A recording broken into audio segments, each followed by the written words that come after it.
వారం వెంబడి వారం, నెల వెంట నెల మనల్ని కాపాడుతూ, మనల్ని పోషిస్తూ, ఆయన మన కోసం చేసే కార్యాలు. ఓ భక్తుడు అంటాడు, వాటన్నిటిని లెక్కించదని అనుకుంటున్నా అవి లెక్కకు మించి ఉన్నాయంటున్నాడు. కాబట్టి మనది పరిమితమైన జ్ఞానం, దేవుడిది అపరిమితమైన జ్ఞానం. మనది ఏ జ్ఞానం చెప్పండి? పరిమితం అంటే ఏంటి? కొంత. ఆయనది అపరిమితమైన అంటే ఏంటంటే మనం గమనించలేనంత, మనకు అర్థం కానంత. సముద్రంలో ఎన్ని లీటర్ల నీళ్ళు ఉన్నాయి అని ఎవరినైనా అడిగితే చెప్పగలుగుతారా? చెప్పలేరు.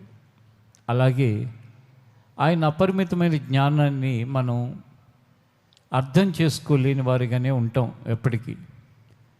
కానీ మనకున్న పరిధిలో మనం సరిగా అర్థం చేసుకుంటే మనం ఎంతో సంతోషంగా జీవితాన్ని ముందు కొనసాగిస్తాం. ఒకసారి ఆయన ఏమన్నాడంటే, దేవుడు నిర్గమకాండం 3వ అధ్యాయం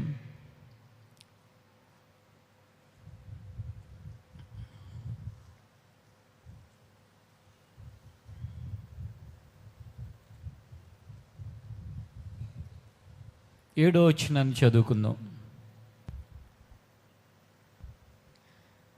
మరియు యెహోవా ఇట్లనెను. ఎవరంటున్నారు ఇది? దేవుడు ఏమంటున్నాడు?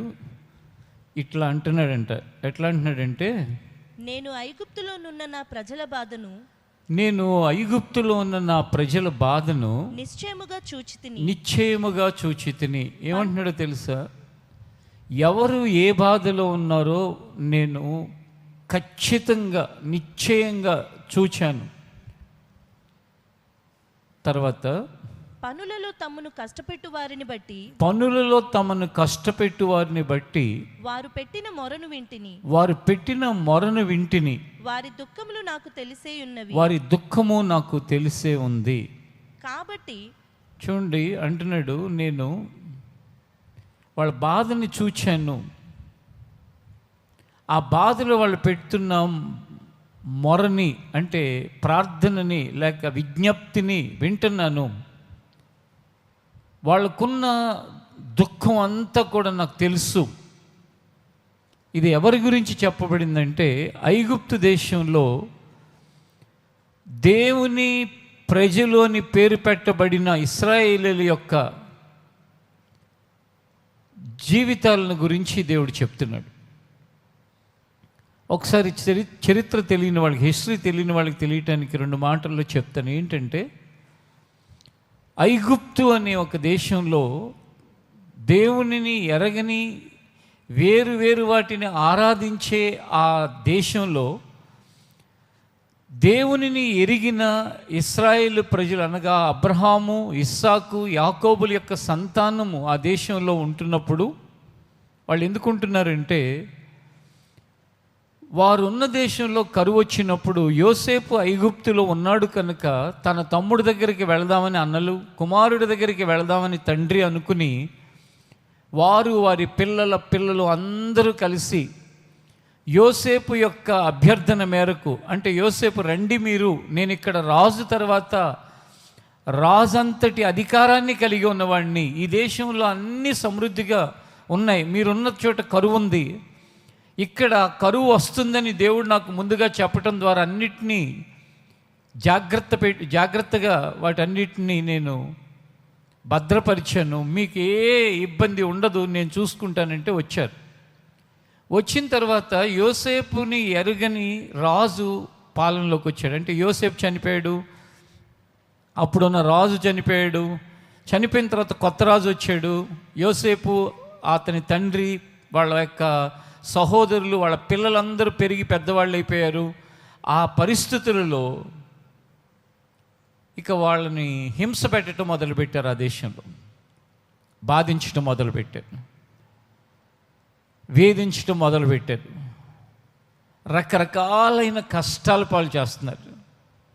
ఇప్పటికి కూడా సమాజంలో కొన్ని ప్రదేశాలలో కొన్ని విషయాలలో నువ్వు దేవుని కుమార్తెగా, దేవుని కుమారుడుగా, దేవుని పేరు ఉన్న కారణం చేత నిన్ను డిస్క్రిమినేట్ చేయటానికి, వివక్ష చూపించటానికి, వేరుగా చూడటానికి ప్రయత్నించేవాళ్ళు, వేరుగా చూస్తున్న వాళ్ళు కూడా ఉండుండొచ్చు.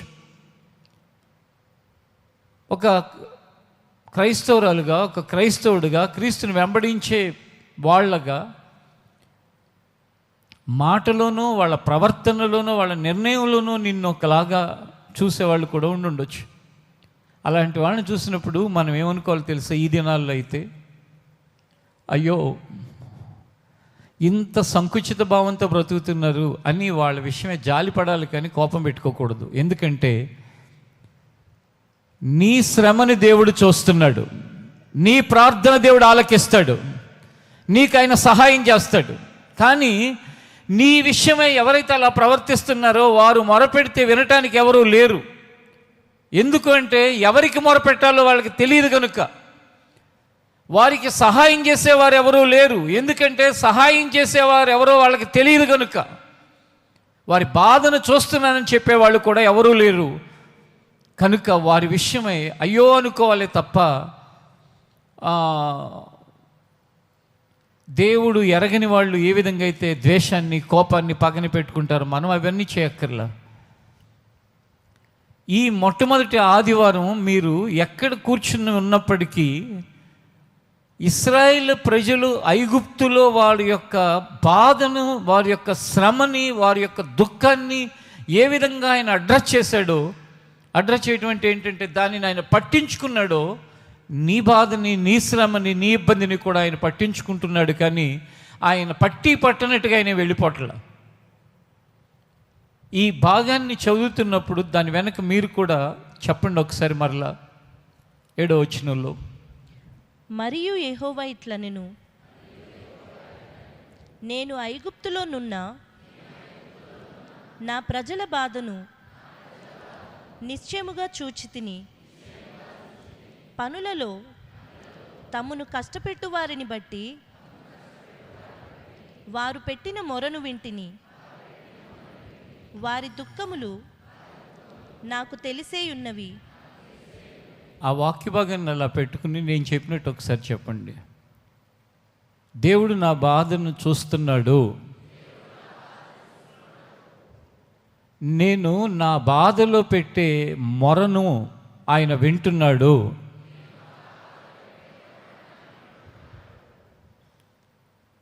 నా దుఃఖం అంతా కూడా ఆయనకి తెలుసు. మీరు పెదవులతో చెప్పటమే కాదు, అది హృదయంలో మీరు నమ్మే కృపను దేవుడు దయచేయునుగాక. మనందరి బాధలు ఆయనకి తెలుసు అనే మాట మనకి ఎంతో ఊరటను కలిగిస్తుంది. ఊరటని అంటే ఏంటంటే మనకు ఒక హోప్ని, ఎంకరేజ్మెంట్ని కలిగిస్తుంది. ఓకే, నా బాధ ఆయనకు తెలుసు, ఆ బాధలు ఎప్పుడు ఏ విధంగా ఆయన చేయాలో ఆయన చేస్తాడు. యవనస్తులారా, పెద్దలారా, ప్రతి ఒక్కరు, పురుషులు, స్త్రీలు, మీ బాధ ఆయనకి తెలుసు. మీరు అనుకోవచ్చు, అలా ఒంటరిగా కూర్చుని కన్నీరు కారుస్తుంటే, నేను ఏడుస్తుంటే పట్టించుకునే వాళ్ళు కూడా లేరు అని. నీ ప్రక్కనే కూర్చుని నీ కూతురు, కొడుకు ఏం పట్టించుకోకపోయినా, లేక నీ భర్త లేక నీ భార్య పట్టించుకోకపోయినా, ఆయన ఖచ్చితంగా నీ కన్నీటిని ఆయన పట్టించుకుంటాడు. అది ఆయన అంటే. అందుకే ఎంత కష్టమైనా, ఎంత శ్రమైనా, ఎంత బాధైనా అలా దేవుడికి తెలుసు అని ఆ వాక్యాన్ని గుర్తెచ్చుకుని 4 కన్నీటి బొట్టులు ఆ కన్నుల నుండి వచ్చి, అంటే ఆ బాధ తట్టుకోలేక, ఎప్పుడైనా బాధలను బట్టి ఏడుపు ఎప్పుడు వస్తుందో తెలుసా? తట్టుకోలేనంత బాధ, భరించలేనంత కష్టం, ఎమోషనల్ అయిపోయారు అంటారు చూడండి. ఆ ఎమోషన్ ఎప్పుడు కలుగుతుందంటే ఆ బాధ మనం భరించలేక. ఇప్పుడు ఉదాహరణకి మీరు ప్రాణానికి ప్రాణంగా ప్రేమిస్తారు. మీ వెనక వాళ్ళు ఒక గుంట తీసి మిమ్మల్ని ఆ గుంటలో తోయటానికి అంత ప్లాన్ చేసి పెడతారు. అది తెలిస్తే ఎంత బాధపడతావు నువ్వేం గుంటలో పడవు. ఎందుకంటే అలాంటి కుట్రతో గుంట తీసిన వాడు తాను తీసుకున్న గుంటలో తానే పడతాడు. కానీ తెలిసినప్పుడు నీకు ఎంత బాధ వేస్తుంది.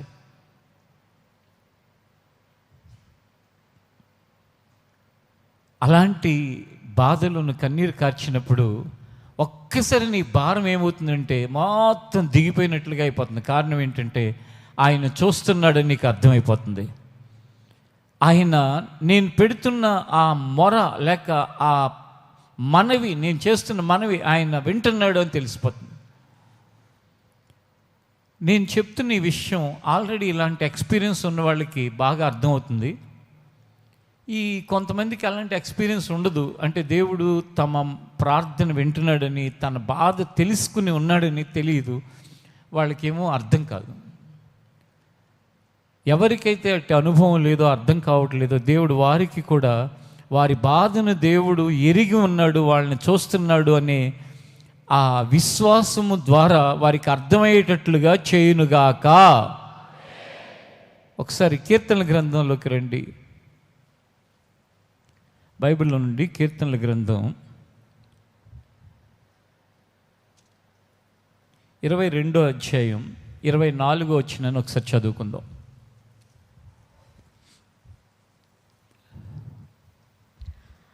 ఆయన బాధపడు వాని బాధను తృణీకరింపలేదు.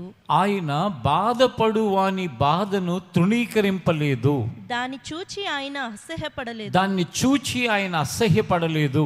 అతనికి తన ముఖమును దాచలేదు. అతనికి తన ముఖమును దాచలేదు.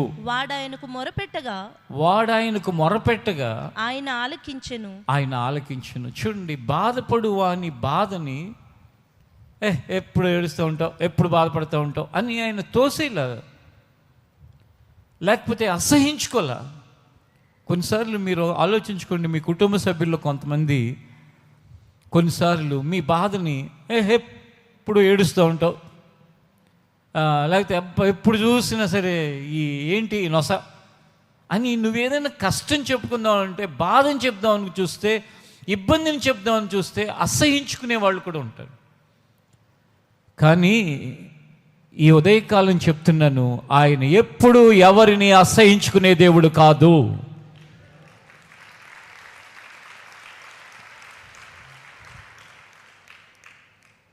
ఎవరిని త్రోసివేసేవాడు అంతకంటే కాదు. ఆయన నీ బాధ అంతా ఎరిగినవాడు. అందుకే ఎవరైతే జీవితంలో ఉన్న కష్టాలను బట్టి, బాధలను బట్టి, ఇబ్బందులను బట్టి, సమస్యలను బట్టి ఊరికే వర్రీ అవుతూ ఉంటారో, ఆ వర్రీ అయ్యే టైం కాస్త ఒంటరిగా ఉండి, ప్రభా నాదంతా నేను ఎరిగున్నానని పదే పదే నీ గ్రంథంలో చెప్పావు కదయ్యా,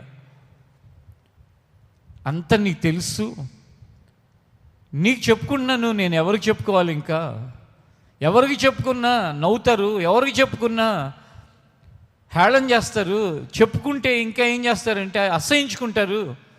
కానీ నీకు చెప్పుకుంటే నువ్వేం చేస్తావంటే నాకు సహాయం చేస్తావు కదా, అందుకే నీకు చెప్తున్నానని అలా చెప్పిన తర్వాత వచ్చే రిజల్ట్ చూడు. ఆ రిజల్ట్ ఎంత అద్భుతంగా ఉంటుందంటే,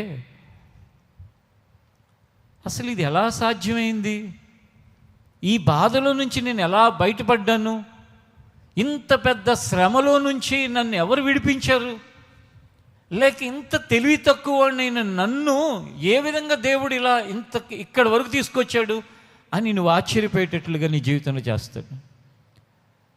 నేను ఏమాత్రం కూడా యోగ్యత లేనిదాన్ని అనుకున్నానే, ఏ అర్హత లేనిదాన్ని అనుకున్నానే, నా వల్ల కాదనుకున్నానే, ఎలా ఇది జరిగిందని ఒకరోజు వెనుదిరిగి చూసినప్పుడు నువ్వు ఆశ్చర్యపోయేటట్లుగా ఆయన చేస్తాడు.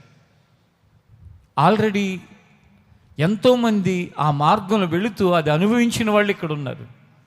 కొన్నిసార్లు అది అనుభవించి కూడా ఈ ఇహ సంబంధమైన విచారాల వలన దేవుడు చేసిన వాటి అన్నిటినీ మర్చిపోయి, ఒకప్పుడు ఏదైనా బాధలో, ఏదైనా శ్రమలో, ఏదైనా కష్టంలో దేవుడి మీద ఎంత ఆధారపడేదాని వాడివో ఇప్పుడు దాన్ని ప్రక్కన పెట్టేస్తాం.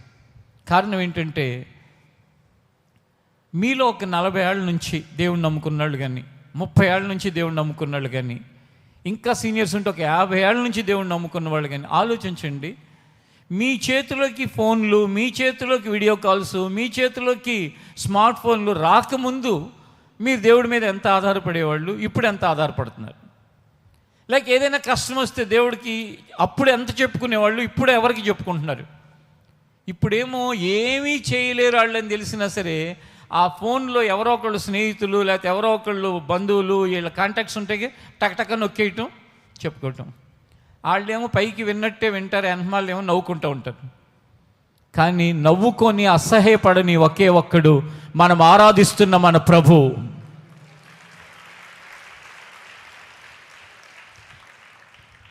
ఆ సీనియర్స్గా ఉన్నవాళ్ళు, మీకు ఎక్స్పీరియన్స్ ఉంది కదా, దేవుడి మీద ఎలా ఆధారపడేవాళ్ళు, దేవుడికి ఎలా చెప్పుకునేవాళ్ళు, దేవుని సన్నిధిలో ఎలా గోజాడేవాళ్ళు. గోజాడటం అంటే ఏంటంటే అలా కనిపెట్టుకుని కన్నీరు విడుస్తూ అలా మోకరించి మోకాళ్ళ మీద ఉండి, కొన్నిసార్లు మోకాళ్ళ మీద ఉండలేనప్పుడు ఆ మోకాళ్ళ మీద నుంచి కొంచెం దిగి ఇలా ప్రక్కకి కాళ్ళు పెట్టుకుని అలా ప్రార్థన చేసుకుని ఎలా ఉండేవాళ్ళు. ఈరోజు నా అన్నీ ఏమయ్యాయి? ఏదైనా కష్టం వచ్చినప్పుడు, ఏదైనా శ్రమ వచ్చినప్పుడు టక్క ఏంటంటే ఎవరో ఒకళ్ళని నిందించడం, ఎవరో ఒకళ్ళని దూషించడం, ఎవరో ఒకళ్ళని ఏదో ఒకటి అనుకోవటం, ఇలా అయిపోయిందే. తిరిగి మరొక్కసారి దేవుడు ఈరోజు నీతో మాట్లాడుతున్న ఆయన మాటలను బట్టి ఆయనను జ్ఞాపకం చేసుకో. నీవన్నీ వెరిగానని చెప్తున్న ఆయనని. చిన్న వాళ్ళు ఇప్పుడప్పుడు మీ జీవితాల్లో అసలు మీకు చెప్పిన వాళ్ళు, మీకు అవి నేర్పిన వాళ్ళు లేకుండా ఉండి ఉండొచ్చు. మీ అన్నీ ఆయనకు తెలుసు. మీలో కొంతమంది చదువుకుంటూ ఉంటారు, మీ క్లాసులో మీకంటే బాగా చదివేవాళ్ళు ఉంటారు. ఎంత ప్రయత్నించినా వాళ్ళని దాటి నీకు మార్కులు రావట్లేదు. ఇంట్లో వాళ్ళు ఏమో తిడుతున్నారు. మీ ఇంట్లో వాళ్ళు తిడుతున్నప్పుడు నీకు కలుగుతున్న బాధ ఆయన చూస్తున్నాడు. వేరే వాళ్ళలాగా నువ్వు చదవట్లేదని ఇంట్లో వాళ్ళు నిన్ను అవమానిస్తున్నారు, ఆ దుఃఖాన్ని ఆయన చూస్తున్నాడు. కొన్నిసార్లు స్కూల్లో టీచర్స్ నిన్ను నల్లగా ఉన్నావనో లేకపోతే నువ్వు సరిగ్గా మాట్లాడలేవనో నిన్ను హేళన చేస్తున్నారు, అది కూడా చూస్తున్నాడు. ఒకప్పుడు టీచర్స్ అంటే ఒక తండ్రి మనస్సుతో, తల్లి మనస్సుతో ప్రవర్తించేవాళ్ళు. ఇప్పుడు వాళ్ళు కూడా ఆ ఫీలింగ్స్ అన్నీ పోయినాయి. వాళ్ళు ఏదో మేము చెప్తున్నామా లేదా అని చూసుకుంటున్నారు. తల్లి మనసుతో ఉంటే ఏమవుతుందో తెలుసా? కొంచెం చదువు రాని పిల్లల్ని ప్రోత్సాహపరిచి ఎంకరేజ్ చేసి, అరే అని మార్కులు రాకపోయినారా, నువ్వైతే కష్టపడుతున్నావు కదా, ఏదో విధంగా నీ జీవితాన్ని దేవుడు ముందుకు తీసుకెళ్తాడు, లేకపోతే ఏదో విధంగా నువ్వు ముందుకెళ్తావులే అని చెప్పేవాళ్ళు. ఇప్పుడు ఎక్కడ? కొన్ని చోట్ల కోర్సెస్లో అయితే ఏం చేస్తున్నారంటే ఆ మెరిట్లో ఎవరైతే ఐక్యూ లెవెల్స్ ఎక్కువ ఉంటే వాళ్ళందరిని తీసుకెళ్ళి ఒక సెక్షన్ లాగా పెట్టేసి వాళ్ళ ద్వారా ర్యాంకులు సంపాదించుకుని పేపర్లో టీవీలో వేసుకోవాలని, దాని ద్వారా బాగా అడ్మిషన్లు తెచ్చుకోవాలని వాళ్ళ వాళ్ళది వ్యాపారం. మీకు చెప్తున్నాను, చదువుకునే పిల్లలు కావచ్చు, ఉద్యోగాలు చేస్తున్న వాళ్ళు కావచ్చు, వ్యాపారాలు చేస్తున్న వాళ్ళు కావచ్చు, చేతి పనుల్లో ఉన్న వాళ్ళు కావచ్చు, వ్యవసాయం చేస్తున్న వాళ్ళు కావచ్చు, లేక ఇంట్లోనే ఉంటున్న వాళ్ళు కావచ్చు, నీ ప్రతి దుఃఖము ఆయనకి తెలుసు. నిన్ను ఒక స్నేహితుడిగా ఆయన నీకు దగ్గరగా సమీపముగా ఉండి ఆయన సమస్తాన్ని గమనిస్తున్నాడు. ఆయనకి మరుగుగా ఏది కూడా లేదు. అప్పుడు ఏమర్థమవుతుంది? అది కనుక మనం నమ్మితే ఏమర్థమవుతుందంటే, మనసంతా బాగాలేదంటాం చూడండి, ఆ మనసంతా బాగాలేనప్పుడు ఇంకా ఎవరు లేకుండా ఉండటం చూచి ఆయనతో మాట్లాడటం మొదలు పెడతాం. ఆయన చెప్పేసుకుంటాం, ప్రభు నీకు తెలుసు కదా ఇలా ఉంది పరిస్థితి, ఇది సంగతి, ఇది విషయం అని. ఒకసారి మీరు బైబిల్లో నుండి యెషయా గ్రంథాన్ని తెరిచి అక్కడ ఒక మాట ఉంటుంది, 63వ అధ్యాయం యెషయా గ్రంథం 9వ వచనాన్ని మనం చదువుకుందాం. యెషయా గ్రంథం 63వ అధ్యాయం 9వ వచనం. వారి యావత్ బాధలో ఆయన బాధ నొందెను. వారి యావత్ బాధలో, యావత్ బాధ అంటే ఏంటంటే అన్ని బాధలలో ఆయన బాధ నొందెను. ఆయన సన్నిధి దూత వారిని ఆయన సన్నిధి దూత వారిని రక్షించెను. ప్రేమ చేతను తాలిమి చేతను వారిని విమోచించెను. పూర్వ దినములన్నిటను ఆయన వారిని ఎత్తుకొనుచు మోసుకొనుచు వచ్చెను. చూడండి, అన్ని బాధలలో ఆయన కూడా బాధపడుతూ, ఆయన సన్నిధిలో దూతలు అనేవాళ్ళు ఉంటారు. వాళ్ళని ఏం చేస్తాడంటే, వెళ్ళు నా కుమారుని కాపాడటానికి, వెళ్ళు నా కుమార్తెను కాపాడటానికి. ప్రేమ చేతను తాలిమి చేతను అంటే ప్రేమ చేతను మమకారము చేతను వారిని ఏం చేస్తాడంటే విమోచిస్తాడు. అప్పుడప్పుడు మనకు కొన్ని అపాయాలు కలుగుతూ ఉంటాయి. ఆ అపాయాల్లో మనం అనుకుంటాం, అరే ఒక్క క్షణంలో ఇట్లా నేను బయటపడిపోయాను. నిన్న మన సహోదరుడు ఒక ఆయనకి యాక్సిడెంట్ అయింది. పెద్ద వ్యాన్ బొలోరో గుద్దేసింది. కానీ కాలుకి చిన్న మోచెప్ మీద చిన్న క్రాక్తో ఆయనకి కీడు కలగకుండా తప్పించబడ్డాడు.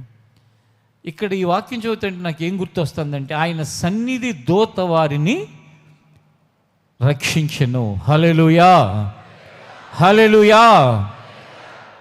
అలా మనలో కూడా ఎంతమందిని ఎన్నిసార్లు రక్షించాడు దేవుడు. ఆయన సన్నిధి దూత. ఇప్పుడు అప్పుడప్పుడు ఎవరైనా ఏదైనా అవసరం ఉండి మనకి ఫోన్ చేస్తే, లేకపోతే మనని సంప్రదిస్తే, మన దగ్గర ఎవరైనా ఉంటే పంపిస్తూ ఉంటామా? దేవుని సముఖంలో కోటాను కోట్ల దేవదూతలు ఉన్నారు. ఎవరికి ఏ కష్టం వచ్చినా ఆయన వారిని పంపి ఆయన నమ్మిన ప్రజలను ఆయన రక్షించే దేవుడిగా ఉన్నాడు. ప్రేమ చేత మమకారము చేత వారి జీవితాల్లో వారికి అన్ని విధాలుగా ఆయన భద్రపరిచేవాడిగా ఉన్నాడు. కాబట్టి ఆయన నీ యావత్ బాధ అంటే అన్ని బాధలు ఎరిగే ఉన్నాడు. కొన్నిసార్లు అది అర్థం చేసుకోకుండా దేవుడు కూడా ఏం చేస్తున్నాడు అంటే, దేవుడు ఏం చేస్తున్నాడు ఏంటి, ఆయన నిన్ను కాపాడుతూ ఉన్నాడు కాబట్టి ఇంకా ఉన్నావు సజీవురాలుగా, సజీవుడుగా. ఆయన ఏం చేస్తున్నాడని ప్రశ్నించడానికి ఆయన గనక ఏమీ చేయకుండా ఉండుంటే మన పేరు ఎప్పుడో భూమి మీద ఏమయ్యేదంటే తుడిచివేయబడేది. ఎన్ని రకాలుగా ఆయన కాపాడుతున్నాడు, ఎన్ని రకాలుగా ఆయన భద్రపరుస్తున్నాడు, ఎన్ని రకాలుగా ఆయన నడిపిస్తున్నాడు. ఒక్కొక్కరము మనం అన్ని కనుక చెప్పడానికి ప్రయత్నం చేస్తే ఈ 2026లో ప్రతి ఆదివారం ఒక 2 గంటలు కేటాయించినా కూడా ఇంకా చాలానన్ని విషయాలు ఉంటాయి. ఇంతమంది ఇవన్నీ చెప్తూ ఉంటే కారణం, ప్రతి క్షణం ప్రతి పరిస్థితుల్లో ఇక ఎలా నా జీవితం అయిపోయింది, ఇక లేదు అనుకున్నాను నేను. కానీ ఆ లేదు అనుకున్న ఆ గడియ నుండి ఒక్కసారి వెనుదిరిగి చూస్తే అప్పటి నుంచి ఇప్పటి వరకు ఈ 5 సంవత్సరాలు, ఈ 2 సంవత్సరాలు, ఎప్పటి నుంచి ఇక లేదు అనుకున్నప్పటి నుంచి, ఇక అయిపోయింది అనుకున్నప్పటి నుంచి, ఇక నా జీవితం ఇక ముగించబడింది అనుకున్న దగ్గర నుంచి ఎలా ఆయన మన బాధలన్నిటినీ చూస్తూ మనల్ని రక్షించటానికి తన దగ్గర ఉన్న దూతను పంపించి, మీలో ఎక్కువ మందికి తెలుసు కదా, షడ్రకు మేషకు అబేద్నెగో అనే ముగ్గురిని తీసుకెళ్ళి అగ్నిగుండంలో పడేస్తే అది ఎంత అగ్నిగుండం అంటే వీళ్ళని పడవేసిన వాళ్ళు కూడా కాలిపోయారు. అంటే రాజుగారి ఆజ్ఞ ఏంటంటే, ఇదిగో వీళ్ళకి బాగా తలబిరుసు ఎక్కువైపోయింది, హెడ్ స్ట్రాంగ్ అయిపోయారు బాగా వీళ్ళు ఏమంటున్నారంటే, దేవుడు ఉన్నాడంటే ఎవడో రక్షిస్తాడంట, ఈ కళ్ళ ముందేమో ఇంత పెద్ద అగ్నిగుండం కనపడుతుంది, నేనేమో రాజు ఇక్కడ నుంచున్నాను, నేనేమంటున్నాను ఏ దేవుడు రక్షిస్తాడో చూద్దాం, వీళ్ళని పడేయండి. వీళ్ళు ఏమంటున్నారు, రాజా మా దేవుడు మమ్మల్ని రక్షిస్తాడు, ఒకవేళ రక్షించకపోయినా సరే మేమేం వర్రీ అవ్వం, నీకు సమాధానం చెప్పాలన్న చింత కూడా మాకేమీ లేదు, నువ్వేమంటున్నావు, ఓ విగ్రహాన్ని పెట్టి దానికి నమస్కారం చేయమంటున్నావు, మేమైతే చెయ్యం అన్నారు. రాజు అక్కడే ఉన్నాడు, అంత పెద్ద అగ్నిగుండం అక్కడే ఉంది, వేసి దాంట్లో వేయటానికి ప్రయత్నించిన వాళ్ళు కూడా చచ్చిపోయి అంత వేడి చుట్టూ ఉంది. ఈ ముగ్గురిని దానిలో పడేశారు. ఈ ముగ్గురిని విసిరివేయటానికి పెట్టుకున్న ఆ సైనికులు చనిపోయారు. ఈ ముగ్గురు లోపల నడుస్తున్నట్లుగా కనపడుతుంది రాజుకి. ఎలా కనపడుతుంది అంటే ఆ ముగ్గురితో పాటు ఇంకో వ్యక్తి ఎవరో కనపడుతున్నాడు. ఆ వ్యక్తి రూపం ఎలా ఉందంటే దేవదూత రూపం వల్లే ఉంది అని రాసి ఉంటుంది.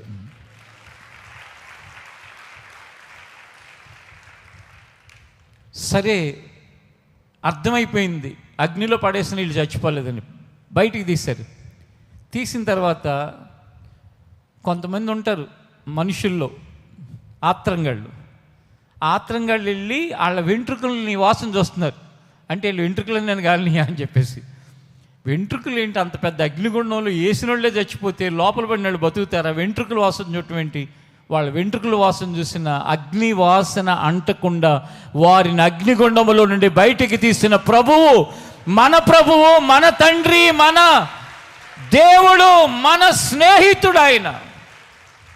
అది ఆయన చెప్తుంది ఏంటంటే, నీ యావత్ బాధలో నాకు తెలుసు, వాటిని నేను చూస్తున్నాను, బాధ నొందిన వాడిని నేను నీకు సహాయం చేస్తాను. ఇంకొక అద్భుతమైన విషయం హెబ్రీలకు రాసిన పత్రికలో ఉంటుందండి. హెబ్రీలకు రాసిన పత్రిక దాంట్లో ఏముంటుందంటే, నీకు నాకు ఉన్న కష్టాలు కానీ, నీకు నాకు ఉన్న బాధలు కానీ, అవన్నీ కూడా ఆయనకి అనుభవమైనవే కానీ ఆయనకి తెలియంది అంటూ ఏది లేదు అనే మాట 4వ అధ్యాయం, హెబ్రీలకు రాసిన పత్రిక 4వ అధ్యాయం 15వ వచనాన్ని ఒకసారి చదువుకుందాం. మన ప్రధాన యాజకుడు మన బలహీనతల యందు మనతో సహానుభావం లేనివాడు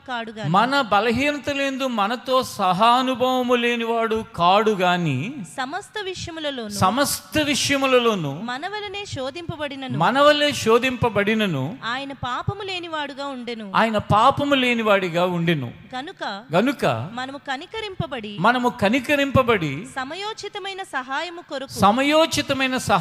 కొరకు కృప పొందునట్లు ధైర్యముతో కృపాసనము యొద్దకు చేరుదుము.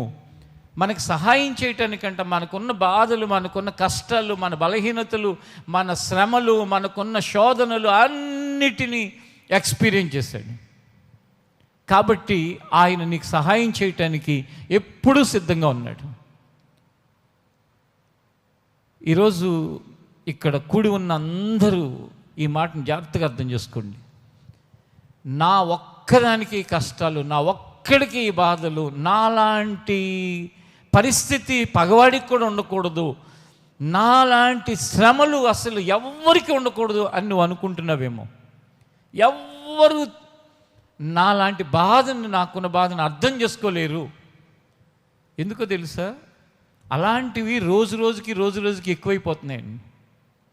ఇప్పుడు ఒక కన్న తండ్రి కన్న కూతురిని శారీరకంగా, మానసికంగా హింసిస్తున్నాడు అనుకోండి, చెప్పుకోగలరా ఎవరికన్నా? లేకపోతే తోడబుట్టిన వాడు అన్నో తమ్ముడో వాడు రకరకాలుగా ఒక రకంగా వికారపు చేష్టలు చేస్తున్నాడు అనుకోండి, చెప్పుకోగలుగుతారా?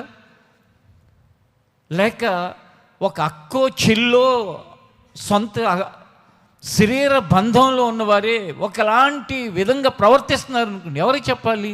ఇలాంటి ఎక్కడైనా జరుగుతాయా? ఇలాంటి ఎక్కడైనా చూసామా?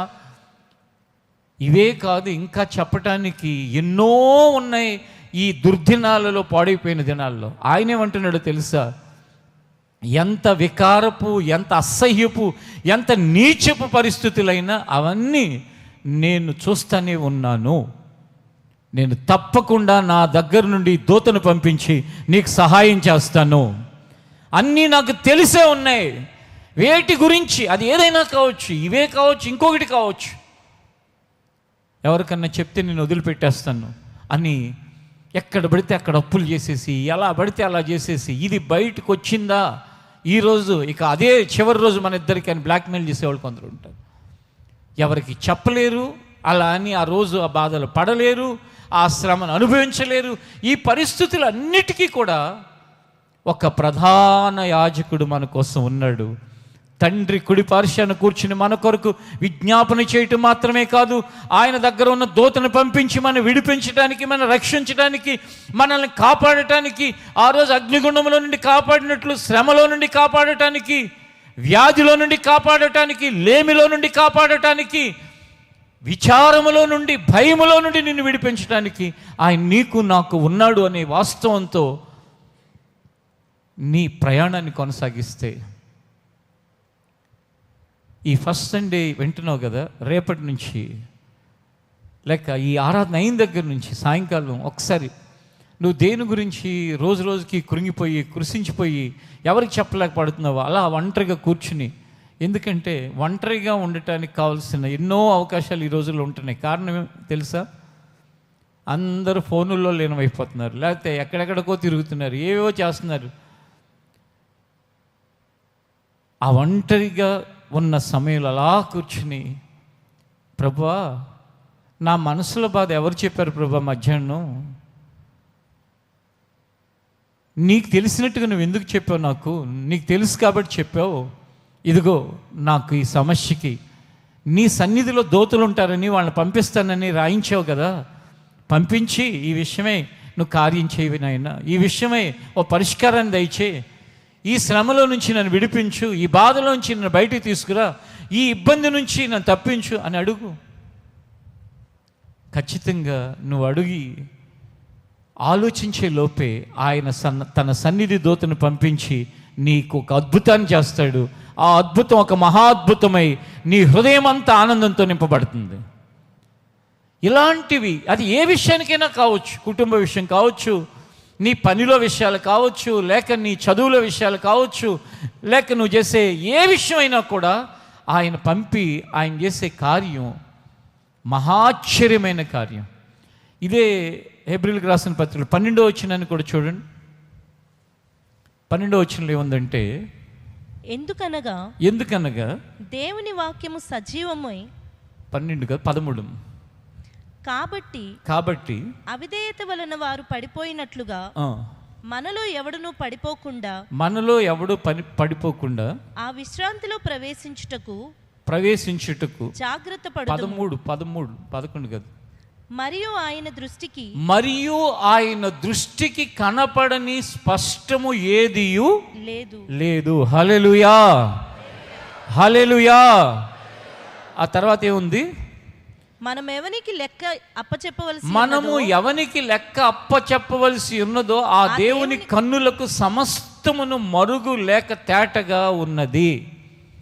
అంటే నా జీవితంలో, నీ జీవితంలో, ఈ భూమి మీద ఉన్న మనుషులందరి జీవితాలలో కనపడని విషయం అంటూ ఏదీ లేదు. ఆయనకి అన్నీ కనపడుతూనే ఉన్నాయి, మరుగుగా ఏదీ లేదు.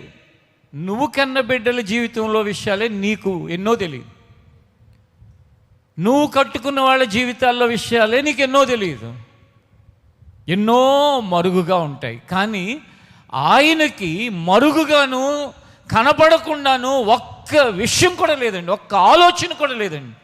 అంత స్పష్టంగా మన అందరి గురించి తెలుసు. తెలిసినవాడు మన అసహించుకుంటున్నాడా? తెలిసినవాడు మనని చీ అని తృణీకరిస్తున్నాడా?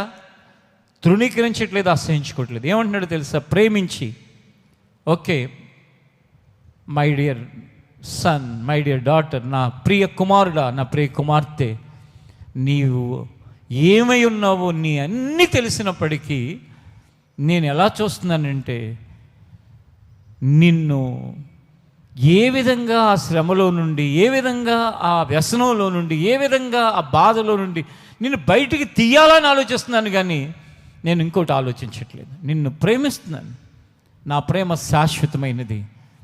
నీ బాధల నుండి ఎలా బయటికి తీసుకురావాలి?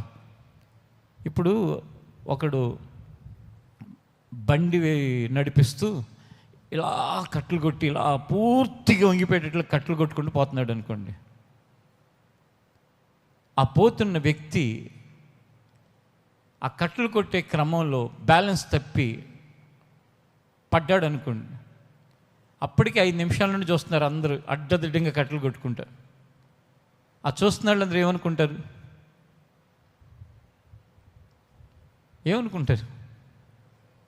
ఆడికి తగిన శాస్తి జరిగిందిలే, ఆడికి బాగా ఎక్కువైపోయింది, మరీ అట్లా అవసరమా అనుకుంటారు. ఆయన ఏమనుకుంటాడు తెలుసా? అయ్యో పడ్డాడు, ఆ దెబ్బలు తగిలేయా, ఆ గాయం ఎలా మాన్పాలి, ఇంకొకసారి అలాంటి పని చేయకుండా అతను మనస్సు మార్చుకుంటే బాగుండు కదా, నా కొడుకు, నా కుమారుడు అని ఆయన మనసు ఎప్పుడు అలా ఆలోచిస్తుంది. అదే ఈ కట్టలు కొడుతున్నాడు తండ్రి ఉన్నాడు అనుకోండి, సేమ్ అలాగే ఆలోచిస్తాడు. అదే ఆ తండ్రి మనసు మనందరి పట్ల.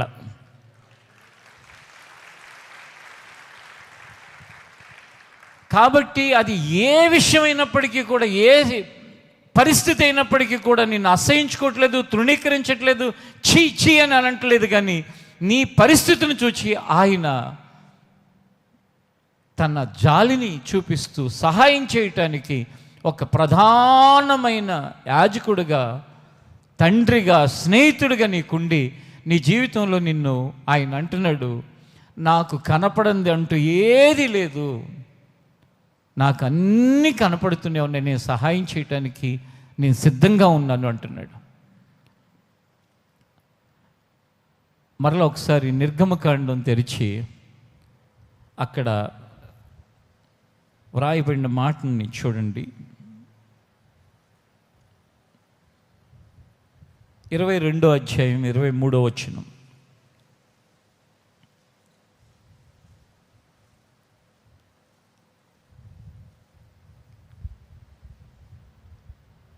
నిర్గమకాండం 22:23. వారు నీ చేత ఏ విధముగానైనను బాధ నుండి నాకు మొరపెట్టిన ఎడల నేను నిశ్చయముగా వారి మొరను విందును. ఇశ్రాయేల్ ప్రజలతో చెప్తున్నాడు, ఇదిగో కొందరు మీరు బాధ పెడతారు కదా, వాళ్ళు బాధపడి నాకు మొరపెడితే కనుక ఆ మొరను నేను వింటాను. కాబట్టి ఆ మొరను విని వాళ్ళకి సహాయం చేసేవాడిగా ఉంటాను, ఆ మొరను విని వారికి విడుదల కలిగించేవాడిగా ఉంటాను. అదే మనందరి జీవితాల్లో కూడా జరిగేది. నిన్ను పనిలో కానీ, నిన్ను ఇంట్లో కానీ, నిన్ను వ్యాపారంలో కానీ, నిన్ను ఎక్కడైనా సరే ఎవరైనా బాధ పెడితే ఆ బాధ పెట్టిన వారి బాధను బట్టి నువ్వు మొరపెడితే, మీరు సింపుల్ అండి, దేవుడి దగ్గర నుంచి అసాధ్యమైన వాటిని సాధ్యం చేసుకోవాలన్నా, ఆయన మీ కన్నీరు తుడవాలన్నా, మీకు సహాయం చేయాలన్నా సింపుల్. అదేంటంటే మీరు ఏ విషయాన్ని బట్టి బాధపడుతున్నారు, ఏ విషయాన్ని బట్టి కృంగిపోయినారో, కన్నీరు కారుస్తున్నారో వాటిని దేవుడితో చెప్పేసిండి అంతే. ఈ దినాల్లో సాతాను చేస్తున్న ఒక భయంకరమైన మోసం ఏంటంటే, ఈ నోటిని మూసేసి నువ్వు చెప్పినా కూడా నీకేం హెల్ప్ రాదు, నువ్వు చెప్పిన వేస్ట్, ఏం చెప్తావులే, దేవుడు తెలుసులే, ఇట్లా మభ్య పెడతా ఉంటాడు. దయచేసి వాడి మోసానికి బలి కాకండి. దేవుడు ఏం కోరుకున్నాడంటే, నా కుమారుడు నాకు మొరపెట్టేవాడిగా, నా కుమార్తె నాకు మొరపెట్టేదిగా ఉంటే వారి మొరను నేను ఆలకించి, వారి బాధను నేను విని, వారి శ్రమలో వారికి సహాయం చేసి వారిని నేను విడిపిస్తాను. మీకు ఒక ప్రశ్న రావచ్చు, అన్నీ తెలుసు కదండి, ఇంకా చెప్పటం ఎందుకు, మొరపెట్టడం ఎందుకని? ఎందుకో తెలుసా, మనం అడగకపోవటం అనేది అది డైరెక్ట్గా ఇండైరెక్ట్గా దేనికి కారణమో తెలుసా? గర్వానికి కారణం. అహంకారంతో, గర్వంతో ప్రవర్తించేవాడు ఏం చేస్తాడంటే, తను అడగటానికి ఏమాత్రం కూడా ఇష్టపడ్డు. అలాగే దేవునికి మొర్ర పెట్టకుండా, దేవుడు తెలీదా, దేవుడు చూడలేదా, దేవుడు చూస్తున్నాడని రాసిందిగా, దేవుడు అక్కడికి అన్నీ తెలుసని రాసిందిగా అనే ప్రవర్తన, అది మనలో ఉన్న హానికి ఒక సంకేతం. ఇప్పుడు నీ మనసులో ఒకటి ఉంటుంది, ఆ మనసులో ఉన్న దాన్ని స్కూల్లో ఉన్న టీచర్తో ఏదైనా డౌట్ ఉంటే అడిగి ఒక సొల్యూషన్ తీసుకుంటున్నావు. ఎందుకు? వాళ్ళకి నీ మనసులో ఉన్నది తెలియదు, నువ్వు అడుగుతున్నావు, వాళ్ళు చెప్తున్నారు. ఒకవేళ నీ మనసులో ఉన్నది వాళ్ళు గ్రహించినా సరే నువ్వు అడగాలని కోరుకుంటారు, కానీ అడగకుండానే నీకు ఏదో చెప్పేద్దామని ఎవరు ప్రయత్నించరు. దేవుడు ఆయన పిల్లలమైన మనం ఎందుకు అడగాలని కోరుకుంటాడు అంటే, ఆయన ఏదైనా తోటలో ఆదాము అవ్వలకి అన్నీ తినాల్సిన పండ్లు పెట్టాడు, ఒకటి తినొద్దు, ఇది తినకూడదని పెట్టాడు. ఎందుకో తెలుసా? వాళ్ళ విధేయతకి ఒక పరీక్ష. విధేయతకి పరీక్ష జరగాల, లేకపోతే విధేయత తెలిసిపోతుందా మీకు? పరీక్ష లేకుండా విధేయత తెలియదు. అలాగే పరీక్ష లేకుండా మార్కులు ఎన్ని వచ్చాయి, ఎంత వస్తాయి ఎలా తెలుస్తుంది? అలాగే నువ్వు అడిగి నీ జీవితంలో, నీ కష్టంలో, నీ శ్రమలో, నీ బాధలో, నీ ఇబ్బందులో నువ్వు ఆయన్ని అడగటం అది విధేయత. అది తండ్రి అని నువ్వు ఆయన్ని అంగీకరించి, లేక నా ప్రభువు అని నువ్వు విశ్వసించి, నాకు సహాయకుడు అని చెప్పి నీ జీవితంలో నువ్వు ఒప్పుకోవటం, నువ్వు అడగటం అనేది దానికి సంకేతం. అంటే అడగటం ద్వారా దాన్ని నువ్వు యాక్సెప్ట్ చేస్తున్నావు. అలా కాకుండా నిర్లక్ష్య భావంతో ఈ దినాలలో సాతాను మనుషుల్లో బాగా నిర్లక్ష్యాన్ని కలిగించండి. ప్రార్థన అనే దానికి ఆసక్తి లేకుండా చేయటం. అలా ఎన్ని రాజకీయాల గురించి కబుర్లైనా చెప్తారు, కానీ ప్రార్థన మాత్రం, దేవుడితో మాత్రం ప్రార్థన చేయరు. లేకపోతే ఎన్ని ఐపీఎల్ మ్యాచ్లు అయినా చూస్తూ ఉంటారు, ప్రార్థన మాత్రం చేయరు. ఎన్ని రకాలుగా అయినా ఫ్రెండ్స్తో అక్కడ ఛాయ్ తాగుదాం, అక్కడ బాగుంటుంది, ఇక్కడ టిఫిన్ చేద్దాం, అక్కడ అది బాగుంటుంది, ఇది బాగుంటుంది, రెస్టారెంట్ తిరుగుతూ ఉంటారు. ఏంటంటే చేతి నిండా డబ్బులు, ఒంటి నిండా ఆరోగ్యం ఉండేసరికి ఇష్టం వచ్చినట్లుగా ప్రవర్తిస్తూ ఉంటారు. మరి నీకు రోజు బాధ కలిగిస్తున్న కష్టాన్ని గురించి, శ్రమల గురించి, వేదనను గురించి ఒక్క మాట దేవునితో చెప్పడానికి ఎందుకు నిర్లక్ష్యం? ప్రధాన కారణం ఏంటంటే ఈ నిర్లక్ష్యానికి, మీలో వాడి చేతుల్లో నుండి బయటపడాలని కోరుకుని నా హృదయంలో ఉన్న విషయాన్ని చెప్తున్నాను. ఆ సాతాను, అపవాది, నీ నోరు తెరిచి నువ్వు మాట్లాడితే దేవునితో నీ సంబంధం ఎక్కడ మెరుగుపడుతుందో, దేవుడికి నీకు దగ్గరగా సంబంధం ఎలా ఏర్పడుతుందో, ఎందుకు వచ్చింది, వీడిని దేవుడితో మాట్లాడినవ్వకుండా చేస్తే, ఈమెను దేవునితో మాట్లాడినవ్వకుండా చేస్తే వీళ్ళ సంబంధం ఉండకుండా పోతుంది కదా, వీళ్ళ మధ్య ఆ ఎఫెక్షన్ అనేది లేకుండా పోతుంది కదా, దేవుడికి చెప్పుకోవటానికి వీడికి ఇక శ్రద్ధ అనేది పోతుంది కదా అని చెప్పి ప్రార్థన అనే దాన్ని చాలా కాలం నుంచి సాతాను ఏం చేశాడంటే మనుషులలో లేకుండా చేసేసాడు. మాటలు లేక రకరకాల కార్యక్రమాల హడావుడి తప్ప ప్రార్థన చేసేవారి సంఖ్య దినదినము తగ్గిపోతూ వస్తుంది.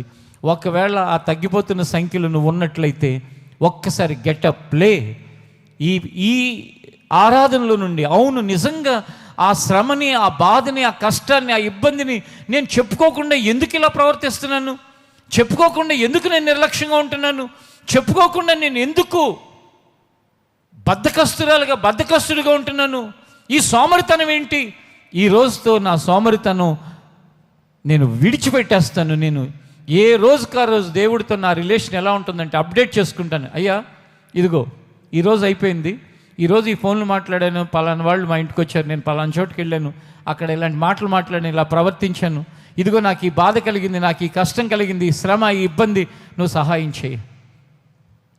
అవసరమైతే ఆయన తన దూతను పంపించి నీ శ్రమలో నీకు సహాయం చేసి, ఆయన తోడుగా ఉండి నీ పరిస్థితులన్నింటినీ సెట్ చేసి ప్రతి దినము నిన్ను నెక్స్ట్ డే నువ్వు ఉదయం నీ జీవితాన్ని ప్రారంభించే టయానికి నీ మనసంతా ప్రశాంతంగా ఉంటుంది. ఎందుకంటే మీలో ఎవరికైనా ఏ శ్రమైనా కలిగినప్పుడు, ఏ బాధ అయినా కలిగినప్పుడు మీ భారాన్ని ఆయన మీద మోపండి అని చెప్పాడు కదా. నువ్వు మోపేసావు, రాత్రి అయిపోయింది, ఉదయాన్నే ఫ్రెష్గా ఉంటావు. సాయంత్రం ఉదయం మరల ప్రార్థన, దేవా ఈ ఉదయం మళ్ళా నూతనంగా నేను ప్రారంభించడానికి నా పనిని, నా జీవితాన్ని సహాయం చేయి. ఇలా ఎవరైతే ప్రతి రాత్రి ప్రతి ఉదయం దేవుని చేతుల్లోకి తమ సమస్త స్థితిని అప్పగించేస్తారు. బాధ కలిగితే బాధ చెప్తాం, కష్టం కలిగితే కష్టం గురించి చెప్పుకుంటాం, ఏదైనా మేలు చేస్తే కృతజ్ఞతలు చెప్తాం, ఏదైనా అవసరమైతే అవసరత గురించి చెప్పుకుంటాం. ఆ వ్యక్తి జీవితం అండి భూమి మీద ఉన్నా కూడా పరలోకపు ఆనందాన్ని ప్రద్యను అనుభవిస్తారు. మనందరికీ అట్టి కృపను దేవుడు దయచేయునుగాక. ప్రతి విషయము ఆయన ఎరిగి ఉన్నాడని ప్రవర్తించే ఆ ప్రవర్తన ప్రతి ఒక్కరికి దేవుడు అనుగ్రహించునుగాక. నిశ్చయంగా మన అందరి జీవితాలు కూడా దేవునికి దగ్గరగా ఉండి, ఆచారంగా అలవాటుగా కాకుండా ఆయన్ని వెంబడించటం, ఆయనకి సమీపస్తులుగా బ్రతకటానికి ఆయన వాక్యము ద్వారా ఆయన సరైన దారిలో నడిపించునుగాక.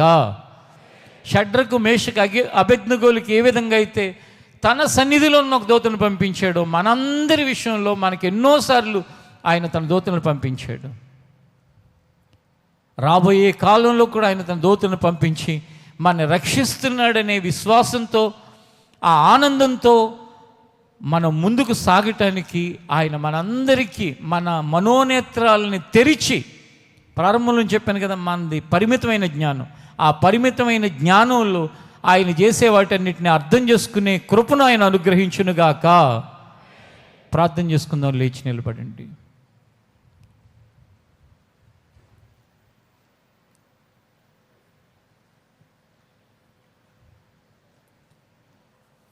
లేచి నిలిచిన వారంతా కూడా ఒక చిన్న ప్రార్థన చేయండి. దేవా, నా గురించే ఈరోజు నువ్వు మాట్లాడావు. నీతో మాట్లాడటాన్ని నేను విడిచిపెట్టేసి ఎంతో కాలం అయిపోయింది. క్షమించు. ఈ రోజు నుండి తిరిగి నీతో మాట్లాడటానికి నేను ప్రారంభించేవాడిగా నన్ను సిద్ధపరచు. అలాగే నా జీవితంలో ఉన్నవన్నీ తెలుసు నీకు అని ఆ గ్రహింపు లేకుండా బ్రతుకుతున్నాను. ఈ రోజు నుండి ఆ గ్రహింపుతో బ్రతకడానికి సహాయం చేయి.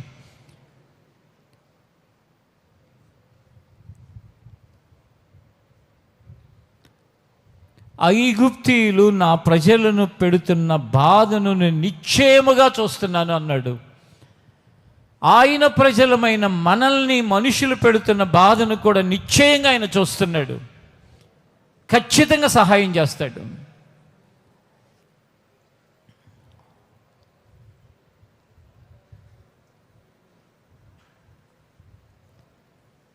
ఒకసారి అందరూ పైకి చేతులెత్తి, పరమందు దేవుడు ఉన్నాడు కనుక చేతులు ఎత్తటం అంటే, దేవా నన్ను నేను నీకు అప్పగించుకుంటున్నాను, సరెండర్ అవుతున్నాను అని అర్థం.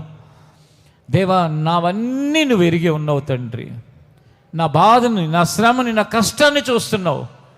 వాటి నీతో చెప్పుకుంటాను ప్రభువా. చెప్పుకుంటే నీ దూతని పంపిస్తానంటున్నావు.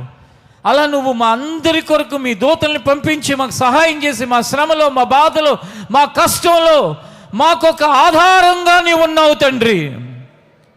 చెప్పండి దేవునితో, దేవుడు సహాయం చేస్తాడు.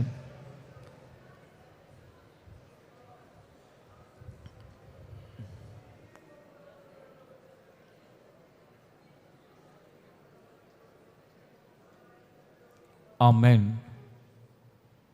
ఒక ప్రార్థన రిక్వెస్ట్ కూడా మన అందరం చేద్దాం. అంటే అందరికీ సంబంధించింది ఇది. అందరికంటే ఎగ్జామ్స్ రాస్తున్న వాళ్ళకి నీట్ ఎగ్జామ్ ఈరోజు ఈవినింగ్ ఉంది. అలాగే ఈ వారంలో రకరకాల ఎగ్జామ్స్ ఉన్నాయి, ఎంసెట్ ఉంది. ఇవన్నీ కూడా దేవుడు సహాయం చేయాలని, ఆ కాంపిటేటివ్ ఎగ్జామ్స్ రాస్తున్న వాళ్ళకి దేవుడు దయ చూపించాలని, మంచి ర్యాంకులు వచ్చేటట్లుగా చేయాలని ప్రార్థన చేద్దాం. అందరూ ప్రార్థన చేయండి. ఎక్కడెక్కడో వాళ్ళకి సెంటర్లు ఇవ్వబడ్డాయి. వారు ఆ సెంటర్స్లో ఎగ్జామ్స్ రాయడానికి వెళ్ళేవారు, రాస్తున్నవారు, ఇంకా రాయిపోయేవారు అందరికీ దేవుడు దయ చూపించాలండి.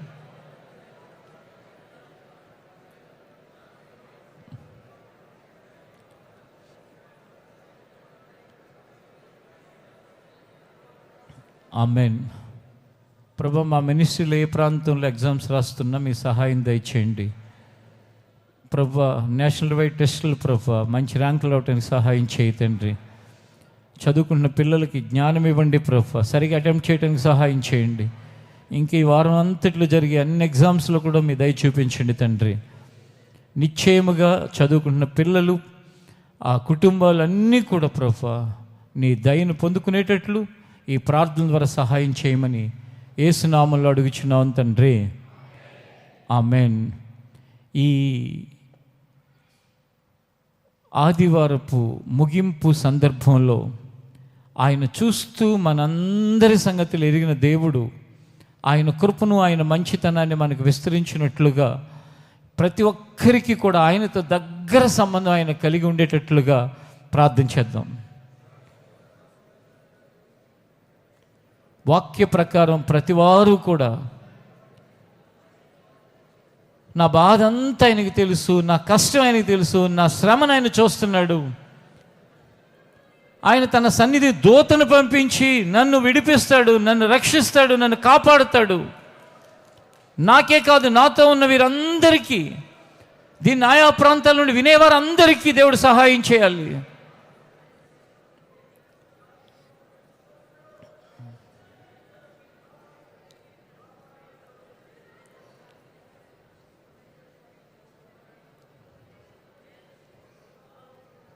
ఆమెన్. పరిశుద్ధులైన తండ్రి, జీవాధిపతి అయిన ప్రభువా, ఈ దిన వాక్య ప్రకారం ఆ రోజు ఐగుప్తు దేశంలో మా పితరులని ప్రభువా వారు పెడుతున్న ఆ బాధను, ఆ శ్రమ అంతటిని నేను చూస్తున్నానని చెప్పిన దేవుడవు తండ్రి. అదంతా నాకు తెలుసని చెప్పిన దేవా, ఈరోజు మా పరిస్థితులలో, మా సందర్భాలలో, ఆయా సమయాలలో, ఆయా స్థలాలలో జరుగుతున్న వాటన్నిటినీ చూస్తున్నవాడివి, ఎరిగిన వాడివి సహాయం చేయను ఆయన. ప్రతి వారికి ఒక విడుదలను కలుగు చేయను ఆయన. వారి జీవితాల్లో ప్రభువా ఒక విజయాన్ని దయచేయండి తండ్రి. సహాయం అనుగ్రహించిన ఆయన. వారి యావత్ బాధ నొందిన వాడవై సహాయపడమని ప్రార్థిస్తున్నాను. వీటన్నిటిలో నీకు అనుభవం ఉంది కాబట్టి నాయన, నీ అనుభవం ద్వారా ప్రధాన యాజకుడిగా మాకు సహాయం చేయండి ఆయన. ఈ వారం అంతటి కొరకు ప్రతి ఒక్కరిని మీ చేతుల్లో పెడుతున్నాను.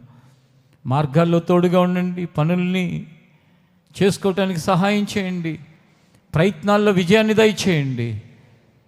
ప్రతి వారు నాయన ఈ వారం గత వారాల కంటే భిన్నంగా నీతో సమయం గడపటానికి ప్రతి వారికి కూడా ఒక తీర్మానాన్ని దయచేయండి ఆయన. ఒక నిర్ణయం తీసుకోవటానికి సహాయం చేయండి ఆయన. ఇది మొదలుకుని దినదినము ప్రార్థించి ప్రతి దినము పరలోకపు ఆనందాన్ని అనుభవించే ఒక గుంపుగా, ఒక సమూహంగా మమ్మల్ని ఉంచమని యేసు నామములో అడుగుచున్నాం తండ్రి. ఆమేన్.